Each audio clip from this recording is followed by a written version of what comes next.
क्या prime minister Modi stock market में invest कर सकते हैं? Being a Prime Minister of the country and being a government employee, हाँ, prime minister Narendra Modi stock market में इन्वेस्टमेंट तो कर सकते हैं, बट विद सम रिस्ट्रिक्शंस।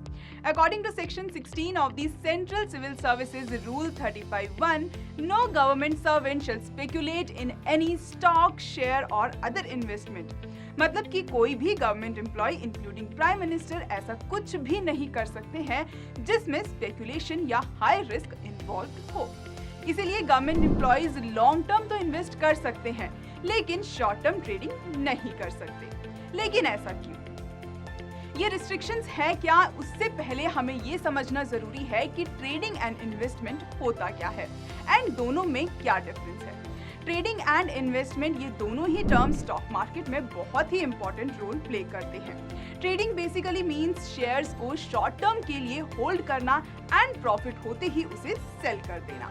वहीं इन्वेस्टमेंट में हम शेयर्स को लंबे टाइम के लिए होल्ड करते हैं, जिससे हम शॉर्ट टर्म में आने वाले मार्केट के उतार चढ़ाव को बीट करके प्रॉफिट कमाते हैं। जब हम लॉन्ग टर्म इन्वेस्टिंग का सोचते हैं तब हम फंडामेंटल एनालिसिस करते हैं, लाइक इंडस्ट्री की ग्रोथ, कंपनी की ग्रोथ, उसकी balance sheet, profit and loss statement check करते हैं।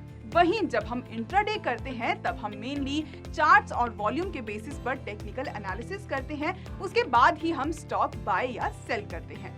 अब जब आपको इन दोनों के बीच का डिफरेंस समझ आ गया, now let's understand the restrictions that government employee face in the stock market. Restrictions on the government employees, Section 16 of the Central Civil Services restrict any government employee to trade in any stock, share or other investment। Means कोई भी government employ stock market में trade या speculate नहीं कर सकता, और हम कह सकते हैं कि ऐसा कुछ भी नहीं कर सकता जिसमें हाई रिस्क हाई रिवॉर्ड हो।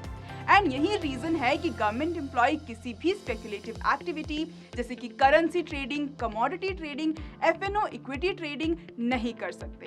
But how can government employee open a demat account? Demat account open करने का प्रोसेस सेम ही है, जैसे नॉर्मल लोग डीमैट अकाउंट ओपन करते हैं वैसे ही गवर्नमेंट एम्प्लॉय भी ओपन कर सकते हैं। If you also want to open a demat account, you can go to Stock Diary app and open a demat account in just 5 minutes without any paper work. Also government employees खुद तो stock market में invest नहीं कर सकते हैं, लेकिन वो अपने फैमिली मेंबर के नाम पर इन्वेस्ट कर सकते हैं, और से वाइफ के नाम पर या पेरेंट्स के नाम पर इन्वेस्ट कर सकते हैं। But now the question is, why so many restrictions on government employees? Government employ के ट्रेडिंग करने पर इतनी सारी रिस्ट्रिक्शंस इसलिए हैं ताकि गवर्नमेंट एम्प्लॉयज को ट्रेडिंग के रिस्क से सेफगार्ड किया जाए।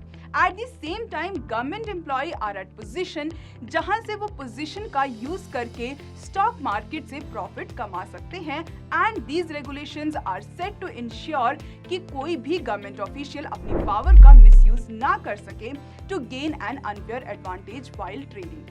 Also, it ensures that the nature and risks associated with trading in any manner hamper the integrity and task of the government employee. I hope you like this video. For more such informative content, subscribe to our YouTube channel.